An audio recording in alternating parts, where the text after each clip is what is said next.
sudah tak terhitung amalan yang dilakukan. Entah berapa lama melakukannya. Setelah direnungkan, ternyata terjebak dalam kesia-siaan. Bagaimana memperbaikinya? Simak hanya di sini.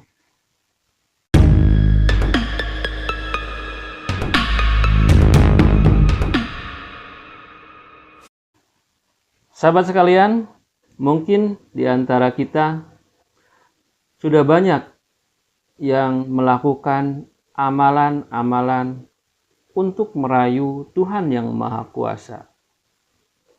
Merayu agar alam semesta mendukung semua tujuan hidup kita. Tak disangka bahwa semua amalan itu hanyalah sia-sia. Faktor kesia-siaan itu disebabkan oleh kurang menyadarinya kita terhadap hal-hal yang sifatnya sangat mendasar, yaitu nilai moral dasar.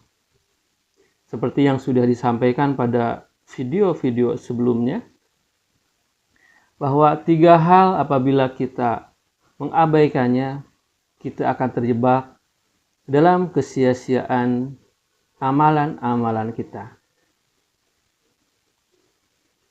Kita ingat kembali bahwa menyakiti orang tua itu adalah satu hal yang bisa membuat amalan-amalan kita jadi sia-sia. Baik disengaja ataupun tidak disengaja, hati orang tua kita tersakiti, maka amalan-amalan kita jadi sia-sia.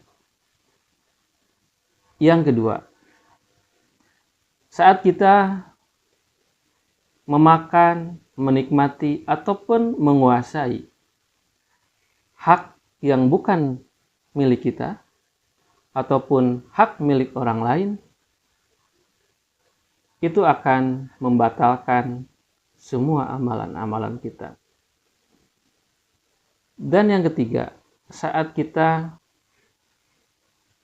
mengumbar nafsu, menyalurkan hasrat seksual, itu menjadi penghalang.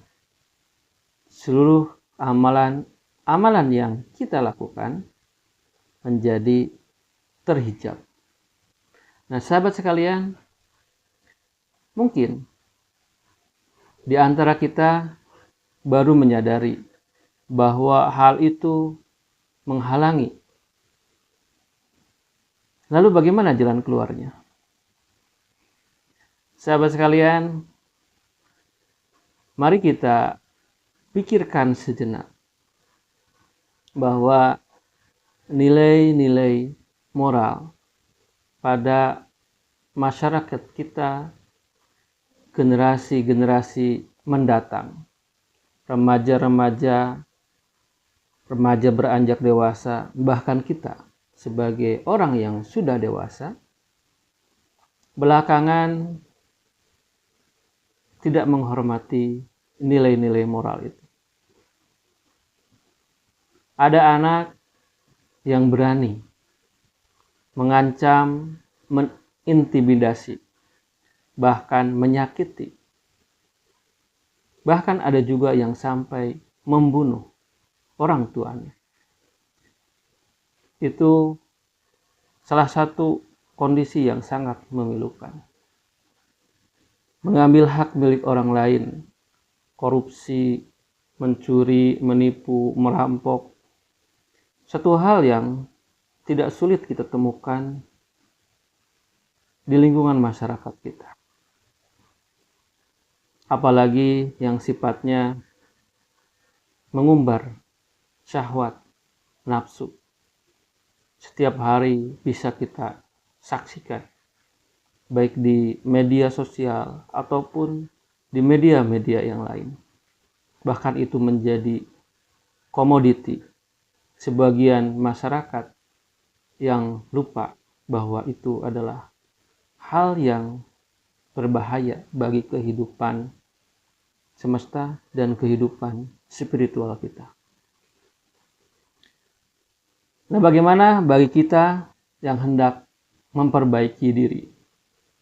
Sahabat sekalian, tiada bukan dan tiada lain selain daripada kita menutup diri terhadap 3 hal tadi. Bagaimana cara menutup dirinya?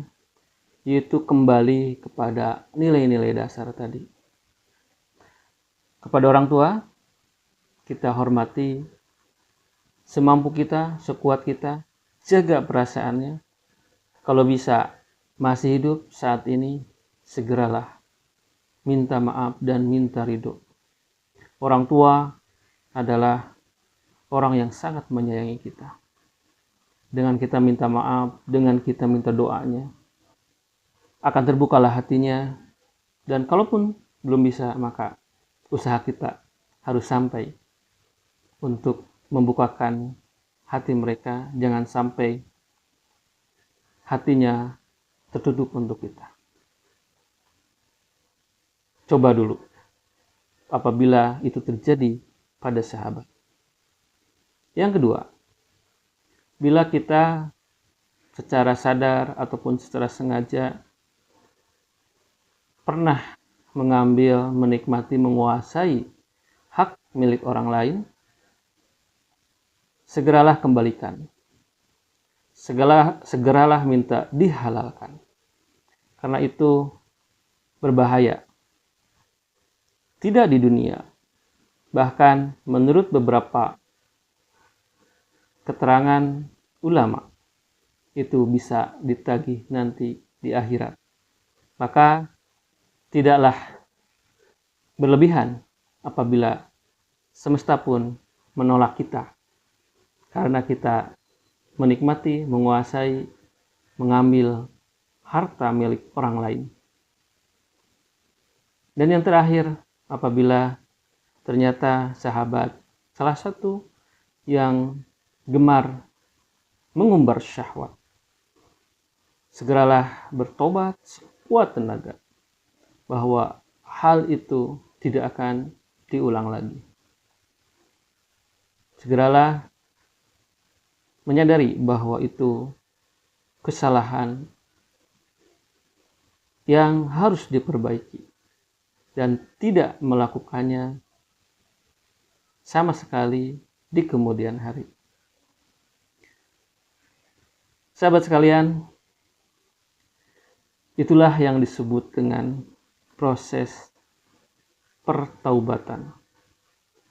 Mungkin nampak begitu ideal, namun itulah yang sebaiknya dilakukan.